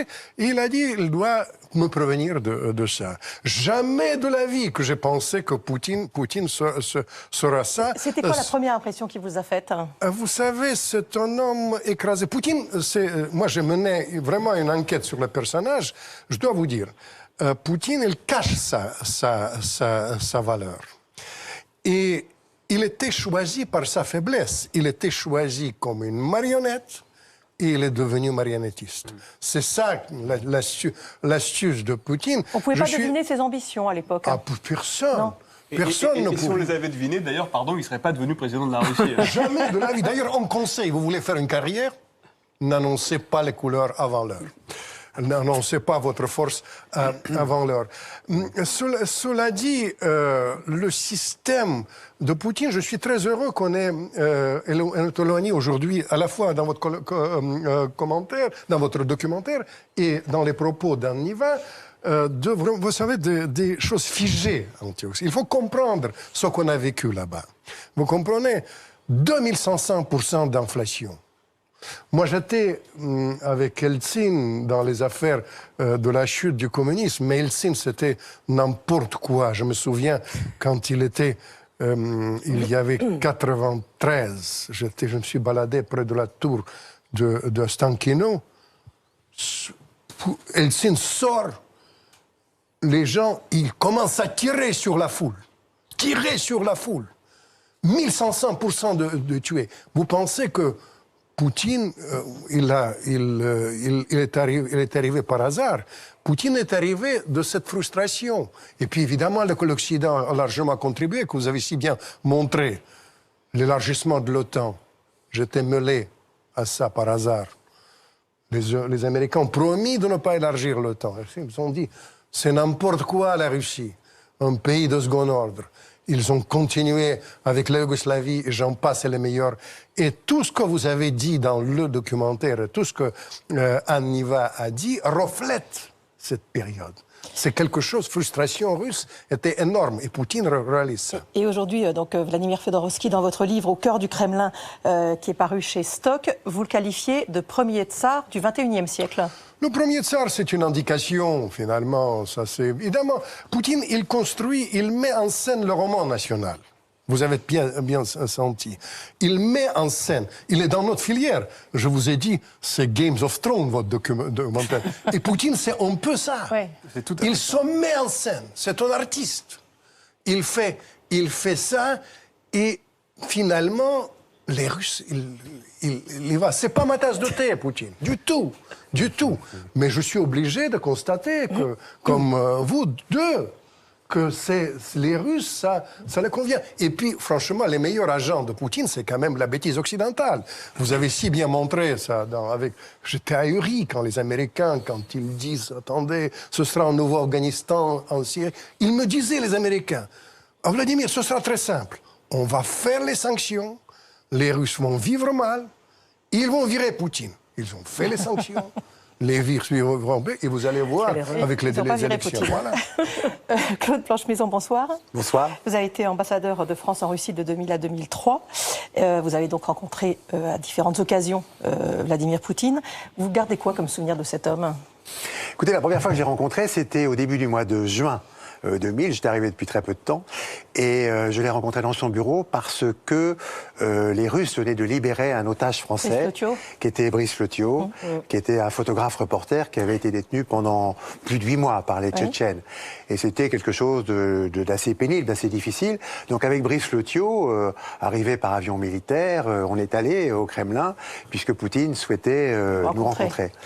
Et bon, on l'a trouvé, il est arrivé dans le bureau avec sa démarche chaloupée, vous savez, un petit peu de judoka, et il a été très très poli, il nous a salués les uns après les autres, et puis il a commencé à discuter avec Brice Le-Thiot en lui disant, écoutez, ça ne se fait pas d'aller dans les zones interdites sans autorisation. Évidemment, Brice a répondu, moi je fais mon métier, je suis reporter, photographe, donc je vais là où ça se passe. Il avait d'ailleurs les affiches qui étaient dans Paris, les affiches dessinées par Bilal à l'époque, des très belles affiches, avec un téléobjectif qui ressemblait un petit peu à un canon, et Brice Le-Thiot ne s'est pas démonté, a dit, moi je fais mon travail, voilà. Il s'était pas changé. Il arrivait directement de la main des Tchétchènes. Ça, c'est la première fois. La deuxième fois, peu de temps après, puisque j'avais pas encore présenté mes lettres de créance, c'est une cérémonie un peu formelle, un peu. Mais après la cérémonie formelle, Poutine vient vers moi et il dit, mais vous avez quand même un président extraordinaire. J'étais au G20 il y a quelques jours et le président Chirac a raconté devant les Japonais les origines mythiques du Japon. Et ça, je trouve ça extraordinaire. Alors effectivement, il était assez bluffé par Jacques Chirac, qu'il ne connaissait pas vraiment, et il est venu le voir à Paris. Oui. Jacques Chirac parlait russe, oui. Il est venu le voir à Paris. Avec lui, enfin, il y avait quand même des interprètes. Il est venu le voir à Paris quelques semaines plus tard, au mois de septembre. Et là, il y a eu une séance extraordinaire où Poutine, voulant être un homme de son temps, lui fait le coup du grand sportif. Naturellement, Monsieur le Président, vous avez fait votre service militaire dans la cavalerie, donc vous faites sûrement beaucoup d'équitation, comme moi-même, j'ai des chevaux, etc. Et Chirac lui répond, vous savez, la cavalerie chez nous, c'est plutôt des chars, c'est de l'acier, c'est très incommode. Et tous mes amis qui ont fait du cheval se sont cassés une jambe. Alors Poutine ne se démonte pas, avale quelques huîtres et dit, Monsieur le Président, vous avez les Alpes. Moi, j'aime beaucoup faire du ski alpin, naturellement, mais chez nous, les stations sont vieillies, etc. C'est très mal commode.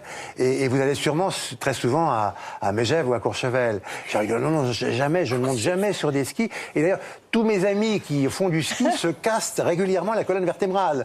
Et alors Poutine, un peu quand même, se demandant ce qui se passait, mais enfin, là, ensuite, ils ont parlé politique et ils se sont bien entendus, puisque l'objectif de Poutine, c'était de bien s'entendre, à l'époque, avec les dirigeants occidentaux, le chancelier Schröder, Chirac, le Premier ministre britannique, et même W. Bush, en effet, avec qui il a eu de très bonnes relations. Alors, peut-être que les fiches n'étaient pas au point sur le sport, ça c'est possible. Mais le côté un peu mystérieux, un peu énigmatique qu'il véhicule. Il est énigmatique. C'est un rôle qu'il se donne ou il est comme ça vraiment? Il est énigmatique et l'énigme n'est toujours pas percée. Et je pense aussi, comme l'a dit tout à l'heure Monsieur Fedorovski, c'est-à-dire, je pense qu'il veut séduire ses interlocuteurs. Alors au début, il n'avait pas encore beaucoup d'expérience, il faisait des petites erreurs de calcul, mais il arrive assez souvent à séduire ses interlocuteurs, sauf si en effet, il a envie d'être désagréable et de les déstabiliser, ce qu'il sait faire aussi. Vous savez, il a souvent dit, je suis un spécialiste en relations humaines. C'est-à-dire, je sais vous traiter, vous, personnellement. Et ça, en effet, je crois qu'il sait faire. Et qu'il a toujours su faire. Et qu'à cette période, il avait décidé d'être pro-occidental. Enfin, c'était d'ailleurs ce que lui avaient demandé les gens qu'il avait choisis dans l'héritage de Yeltsin. Il allait au G8, où il se montrait un bon membre du G8. Il discutait avec les dirigeants occidentaux. Et ça se passait très bien. On a même failli conclure un accord de libre-échange, un accord d'espace économique commun entre l'Union européenne et la Russie à l'époque. Ça aurait fait quelques différences si on était arrivé sur l'affaire ukrainienne un peu plus tard. Nicole Bacharan, bonsoir. Bonsoir. Vous êtes politologue spécialiste des États-Unis. Comment la population américaine perçoit cet homme? Pas du tout de la même manière. pas du tout de la même manière. Il est évidemment, on le voit de loin et on ne le voit pas dans les moments où il cherche à se rendre sympathique.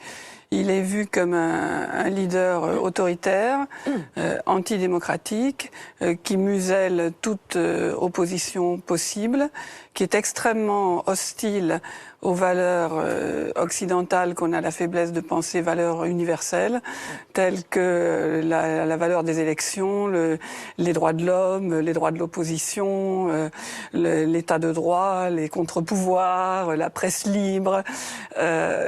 Donc, fondamentalement, la Russie est perçue aux États-Unis comme un pays ennemi, ou disons comme un pays hostile. Et c'est vrai que Trump étant au pouvoir, ces cartes-là sont brouillées, puisqu'on sait avec une certitude absolue que la Russie, au plus haut niveau, a œuvré en faveur de l'élection de Donald Trump pour un échange qui pour l'instant n'est pas clair du tout, puisque Donald Trump ne peut faire aucun geste à l'égard de la Russie, étant donné qu'il est tellement compromis dans toutes les enquêtes qui travaillent justement sur la possible interférence ou le possible rapport plutôt entre l'équipe de Trump et le Kremlin, tout simplement, pendant l'élection présidentielle. Donc il y a une paralysie. On est sûr de ça, on est sûr qu'il y a effectivement eu... Il y a des choses qu'on sait et il y a des choses sur lesquelles on enquête. Les choses qu'on sait avec certitude, c'est que des agents russes sont intervenus pour pirater le serveur du Parti démocrate, le serveur d'Hillary Clinton, et faire diffuser les mails reçus de la manière la plus nuisible possible pour Hillary Clinton. Les agents du Kremlin. Pendant la campagne électorale. Et là, également, ce que l'on sait, c'est que les Russes, je dis les agents russes, voilà, pour faire simple et clair, sont intervenus à travers les réseaux sociaux de manière très pointue, très précise, ce qui veut dire qu'ils avaient des relais aux États-Unis pour diffuser des rumeurs, des fausses nouvelles, des messages très anxiogènes, mais très bien ciblés. Une population particulière, dans des comtés, dans des régions qui pouvaient basculer, qui effectivement ont peut-être fait la différence dans l'élection présidentielle. Et qu'est-ce qu'on ne sait pas alors? Ce que l'on ne sait pas, c'est jusqu'à quel niveau il y a eu des contacts entre l'équipe de Trump et des agents russes. Il y a eu différentes rencontres, différents coups de téléphone. Jusqu'où c'est allé? Est-ce que le président Trump était au courant? C'est quelque chose qui n'est absolument pas prouvé. Et ce qui a été négocié éventuellement, voilà, que voulaient vraiment les Russes en favorisant Trump? Ils ne voulaient pas d'Hillary Clinton, c'est dit très clairement dans le film, pour des raisons sur lesquelles on peut revenir. Ils voulaient la défaite de Clinton, mais ils voulaient en plus vraiment l'élection de Trump. Est-ce qu'ils attendent, est-ce qu'il y a dans les tuyaux un échange? C'est ce que l'on ne sait pas aujourd'hui. C'est ce que vous pensez aussi vous savez, que le Kremlin... j'ai vraiment mené une enquête. Ça m'aurait tellement arrangé que Trump était... s'il était agent de Poutine, et c'est bien pour vous aussi, vous comprenez? Ça très bien. Ça, c'est les choses comme ça. Deux choses, je voudrais nuancer. Comme j'étais diplomate, il y a une chose sur laquelle je suis formel. Tout d'abord, pendant toute la période de Gorbatchev, son téléphone le plus secret, avec les armes atomiques, a été piégé par la CIA. Je raconte ça, comment ils ont fait sortir, ils ont acheté en réalité le chef de la communication du Kremlin. Après, Eltsine, je vous ai dit, il n'était pas vraiment élu en 1996. Et vous le savez, les Américains, ils ont changé la donne, ils ont envoyé l'équipe, etc. C'est-à-dire, dans cette affaire, il y a beaucoup d'hypocrisie. Il y a un aspect où je suis formel. Vous savez que dans le dossier du Congrès, ils disent que c'est l'ambassadeur qui a servi d'enrôleur face au fils de Trump, etc. L'ambassadeur russe. Ah oui. Et ça, c'est une aberration. Moi, j'étais diplomate. Pendant cette période, je vous assure que dans leur système, c'est absolument impossible que l'ambassadeur joue un rôle. Vous voyez, il faut nuancer ces choses-là. Après, on peut pas. Le problème là-dedans, c'est que et ça, c'est grave pour nous. Je trouve que les Américains, ils ont tendance à inventer vraiment la Russie comme l'ennemi principal. À mon sens, c'est une erreur. Le vrai ennemi, c'est les islamistes, qui nous piègent, qui tuent nos enfants. Mais quand je parle avec eux, ils ne s'en cachent pas. Ils me disent, mais nous avons besoin de l'ennemi. On parlait vraiment des élections américaines. Diaboliser Poutine, ça fait partie de la mise en scène. Hélas, le résultat, à mon époque, 80% des Russes ont été pro-occidentaux. Le résultat de ça, c'est l'inverse. C'est ça le drame. Oui, je voudrais juste réagir brièvement là-dessus. Personne n'a jamais dit que l'ambassadeur russe avait cherché à enrôler Jared Kushner, le gendre de Trump, pour agir dans des dizaines d'articulations des réseaux. Non, on reproche à Kushner de ne pas avoir dit au FBI, donc c'est quand même pas rien, interrogé par le FBI, de ne pas avoir mentionné ces rencontres avec l'ambassadeur russe. C'est là où est le problème avec l'ambassadeur russe, pas pour l'action éventuelle de cet ambassadeur. La seconde chose, si on regarde par le passé le nombre de fois où les Américains sont intervenus dans les élections à l'étranger, mais sont légion. Dans les deux sens. Et quelquefois qui n'est pas propre à la Russie. Quelquefois de manière tout à fait criminelle. Je pense à l'Iran en 1953, mais voilà. Donc le fait que les Américains ne sont pas innocents d'intervenir dans des élections à l'étranger. Mais ce qui compte le plus aujourd'hui pour nous, c'est les candidats et les partis qui sont mis en avant. Je pense que Vladimir Poutine pousse des candidats fondamentalement antidémocrates. Je parle démocrate ou républicain, mais il a soutenu Marine Le Pen, par exemple, et Donald Trump n'est pas un candidat démocratique.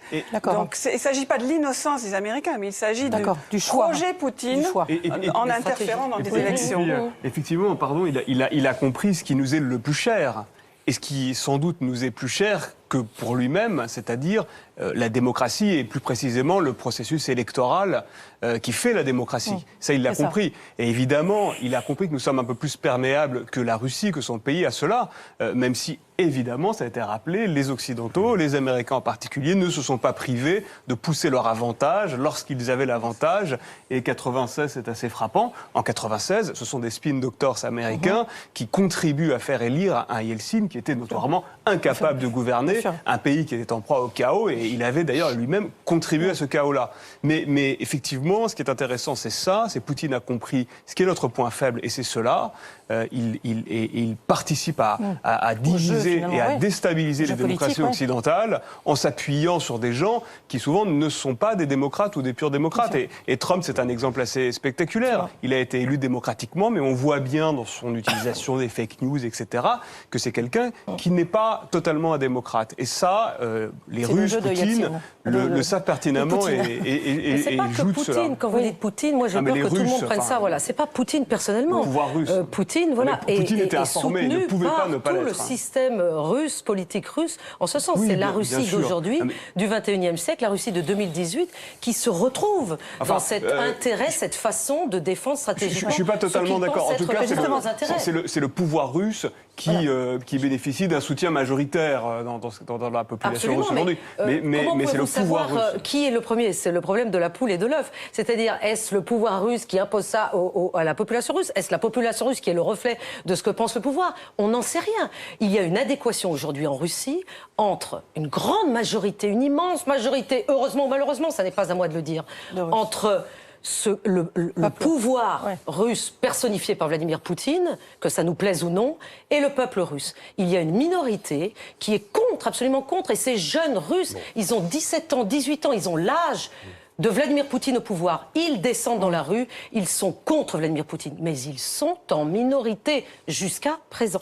On va regarder un extrait. C'est important, juste une chose, ce qu'il faut aussi dire, c'est que vous avez raison, personne ne le remet en cause. En revanche, il y a des effets de propagande très forts et qui est simplement marqué par le fait que depuis plusieurs années, les télévisions, qui sont évidemment un moyen d'information important, sont dans le camp du pouvoir et participent jour après jour, soir après soir, à construire la popularité de Poutine. Vous montrez très bien. Le peuple russe, on sait que malheureusement, il n'y a pas que la télévision. Il y a aussi ce que les Russes pensent profondément. Et toute l'histoire qui pèse sur leurs épaules, dont ils aimeraient bien se défaire, et dont je pense qu'ils se déferont au fil du temps. Et c'est ça le propre de la marche de l'histoire. Mais c'est encore trop tôt. C'est encore trop tôt. Un mot et puis on va passer à un extrait du documentaire. Évidemment, bien entendu. Mais en effet, comme vous l'avez dit tout à l'heure, ça fait 18 ans que Vladimir Poutine est au pouvoir. Il va être bien entendu réélu le 18 mars. En 2024, nous aurons tous vécu pendant un quart de siècle avec Vladimir Poutine. Et que nous le voulions ou non, que ça nous plaise ou non, les Russes, nous-mêmes, voilà. C'est une réalité. Or, nous avons une toute petite différence avec les Américains, c'est que nous sommes les voisins de la Russie.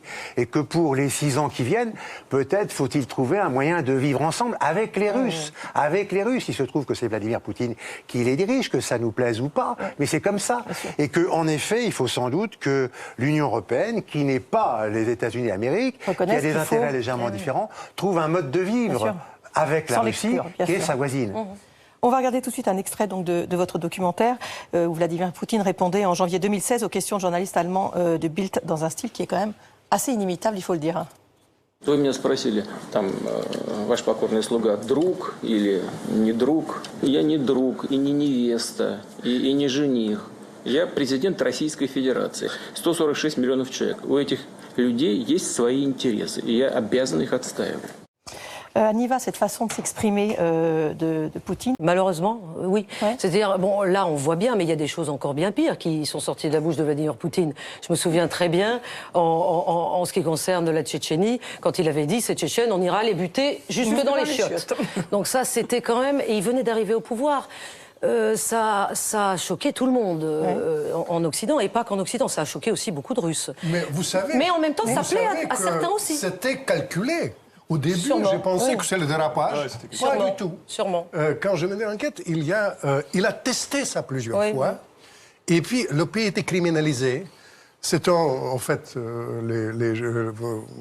quand les gens qui connaissent le russe, ils savent que c'est un argot. Oui, la façon dont il a dit. C'est un argot dans la réalité de la pègre qu'il a utilisé. Oui. Et ça lui a fait vraiment la popularité extraordinaire. 30% de plus, mais il a testé ça plusieurs fois. Il est habile. Donc c'est un stratège quand même pour vous? Oui, il est habile. Stratège d'une certaine manière, mais il est bien meilleur en tactique. Il sait saisir les opportunités merveilleusement bien. Et je ne suis pas sûr qu'il raisonne à très long terme. L'affaire d'ailleurs ukrainienne le montre bien, car en bon tacticien, il a saisi une opportunité, mais la conséquence, c'est les sanctions, c'est le fait que les Ukrainiens sont devenus anti-russes, ce qui n'était pas le cas auparavant, puisque la culture est la même. Il y a des choses inimaginables. Par exemple, le renforcement, c'est tout à fait exact, et le renforcement de l'OTAN à ses frontières, alors même que c'est tout ce qu'il voulait éviter. Et effectivement, c'est pour ça que d'ailleurs dans mon film, une intervenante le dit, on aurait tendance à penser que c'est un joueur d'échecs. Alors c'est un cliché du russe qui calcule à 3 coups. En fait, c'est un joueur de blackjack. Il est réactif, il joue en contre. Mais en même temps, il y a des choses étonnantes quand on voit dans votre documentaire, là, justement, puisqu'on parle de l'Ukraine, Vladimir Poutine qui, face à François Hollande, à Angela Merkel et à Barack Obama, dit les yeux dans les yeux avec une certitude qu'effectivement il n'y a pas d'armée russe dans le pays, et s'il y en a, s'il y en a qui sont morts en Ukraine, c'est qu'ils étaient là-bas en vacances. On se dit, mais comment est-ce qu'on peut oser être aussi peu crédible? C'est quelque chose d'inimaginable quand même pour un homme. C'est quelque chose qui a marqué et qui a déstabilisé les dirigeants occidentaux qui ont négocié avec Vladimir Poutine. Tous le disent. Et effectivement, c'est une des choses qui fait sans doute sa spécificité. En général, ça ne se fait pas. Ça veut dire qu'effectivement, à ce niveau-là, bon, on se met d'accord sur les faits, et puis ensuite, on peut avoir des idéologies, mais en tout cas, on est d'accord sur les faits, et après, on négocie. Et effectivement, lui, notamment sur l'Ukraine, mais pas seulement, mais notamment sur l'Ukraine, les yeux dans les yeux, montait. Et je crois que c'est pas du mensonge, c'est une manière d'imposer un rapport de force avec les moyens qu'il a. Il est face à l'Occident, à l'OTAN, qui est militairement beaucoup plus puissant que lui, face à des sanctions, et donc c'est une manière d'imposer un rapport de force face à des gens bien élevés qui écoutez, voilà, il ment. Il ment d'une manière énorme. Et c'est une logique si vous voulez, c'est un rapport de force. Et c'est ça aussi, Poutine, et ce qui d'ailleurs fait son succès dans l'opinion publique russe, c'est la force. C'est la force. C'est la force qu'il dégage en Russie. Physiquement, et c'est la force montre aussi qu'il expose cette force physique. À ses adversaires occidentaux. Et ces mensonges les yeux dans les yeux, qui sont parfaitement assumés, il sait évidemment très bien que les Américains ou que les Français ou les Allemands ont les photos satellites prouvant l'inverse. Mais c'est une manière d'imposer ce rapport de force face à des gens qui finalement sont très déstabilisés. Et ils ont été déstabilisés. Marina, moi j'étais en Crimée le jour où ça s'est passé. Donc je les ai vus arriver, ces petits hommes verts. C'était ahurissant. C'est-à-dire, moi, je revenais de la guerre en Tchétchénie, où, effectivement, c'était l'armée russe, avec un uniforme de l'armée russe contre des combattants tchétchènes. Et là, tout d'un coup, on avait vraiment cette impression que Poutine et ceux qui dirigent au Kremlin avaient tiré la leçon d'une façon malheureusement extrêmement habile, pour que, sur le terrain, moi, les autres journalistes, les Criméens qui étaient là, nous tous, nous ne voyions que des hommes en armes qui n'avaient aucun uniforme. Donc et on leur parlait en russe, on les interpellait en russe, ils ne répondaient pas. Ils ne répondaient pas. Donc tout ça était une stratégie ahurissante qui effectivement a été pensée, mise en place et imposée par la force au monde entier. Mais que voulez-vous faire? On a tous été obligés d'accepter. Bien sûr qu'il y a les images satellites, bien sûr que tout le monde avait vu. Mais ce qui compte, c'était ce qui était sur le moment sur place. Et ceux qui étaient avec les armes, eh bien, ont effectivement pris de force la Crimée. Aujourd'hui, en Russie, j'en reviens pour ce film, tous les Russes disent encore, mais il y a eu un référendum en Crimée. Les gens de Crimée ont voté. Et je leur dis à chaque fois, mais vous oubliez qu'avant le référendum, il y a ces hommes qui sont venus en armes. Vous imposez cela. Non, oui, ils ont oublié. Parce qu'ils marchent dans cette vision du monde. Mais parce qu'on est... C'est la transgression poutinienne, en fait. C'est la transgression poutinienne, c'est-à-dire qu'il ne respecte pas les règles du jeu communément admises entre les grands de ce monde.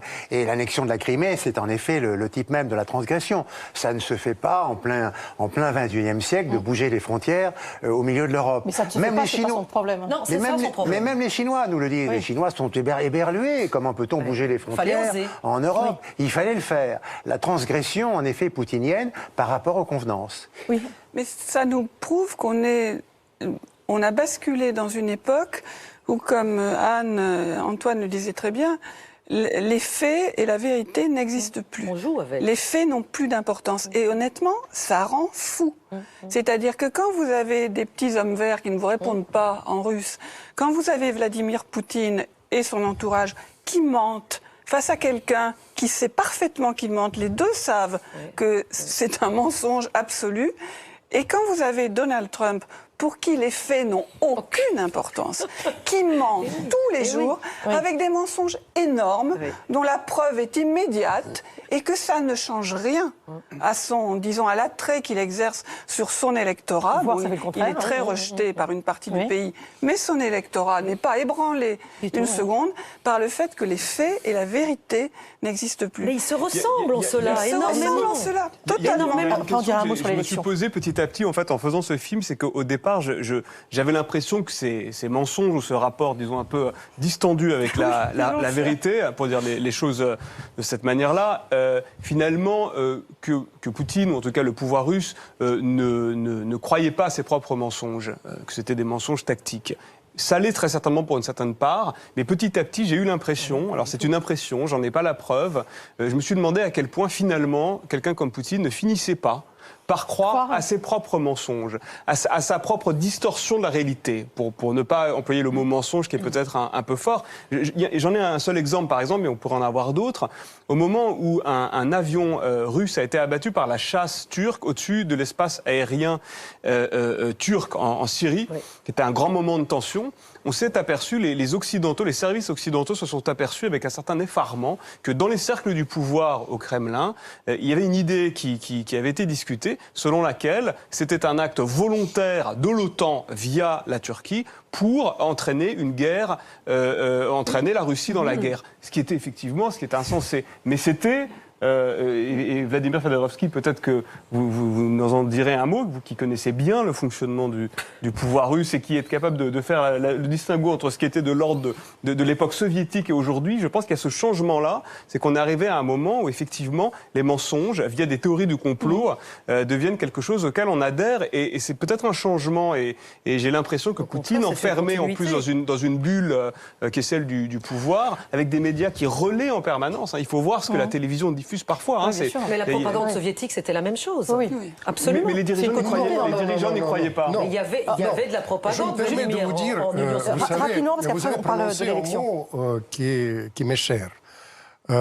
Aujourd'hui, il y a une grande différence par rapport à la guerre froide. C'est beaucoup plus grave que la guerre froide. Les gens mentent et croient à leurs mensonges. Avant, ils mentaient sans croire à leurs mensonges. Ils inventent et ils croient à leurs mensonges. Et là, ça concerne évidemment Poutine. Pour être franc, ça concerne aussi souvent les Occidentaux. J'aurais pu vous raconter comment ça s'est... Bien sûr, comment ça s'est passé. On n'a pas le temps. Mais juste un mot, puisque vous avez abordé, je suis un seul ici présent, non seulement russe, mais j'ai aussi des origines ukrainiennes. Oula vous ne savez pas ça, Vladimir. Voilà. Je tiens à vous dire, vous comprenez, et ça c'est une plaie pour moi, l'Ukraine. Je dois vous dire que l'Ukraine c'est un problème qu'on aurait dû éviter. On aurait pu éviter s'il y avait, quand je parle avec Védrine, avec Kissinger, avec Kohl, j'ai parlé, jamais de la vie, il dit, jamais de la vie ça serait passé comme ça. Puisque sur l'Ukraine, soyons très clairs, il y a deux solutions. Très rapidement surtout. Soit on utilise l'Ukraine comme un fer de lance de la confrontation de la Russie. Et dans ce cas-là, c'est une impasse et le peuple ukrainien va en baver, mais tout le monde va en baver. Soit on trouve l'équilibre des intérêts Et dans ce cas-là, au fait, l'Ukraine est un trait d'union entre l'Union européenne et la Russie. Et dans ce cas-là, on peut trouver la solution. Mais pour conclure, je tiens à vous dire, avec mon expérience de la guerre froide et tout ça, il ne faut pas se tromper de l'adversaire. Dépassons Poutine, ça passe. J'ose même penser que les présidents français passent. Mais en revanche, les intérêts nationaux restent. Et la France, aujourd'hui, peut jouer un rôle unique pour renouer le dialogue avec la Russie, ce que vous dites avec tant de brio dans votre livre, monsieur l'ambassadeur, et tout à l'heure, vous avez allé dans ce sens-là. Et finalement, le fait qu'on est sorti dans le débat de politiquement correct, quand même, habituel, pour une fois, on est allé plus loin. Ah, ça, oui, c'est bien sûr, bien sûr. Peut-être ça nous donne l'espoir. On finit sur l'élection du 18 mars. Je vais avoir votre opinion à toutes les deux.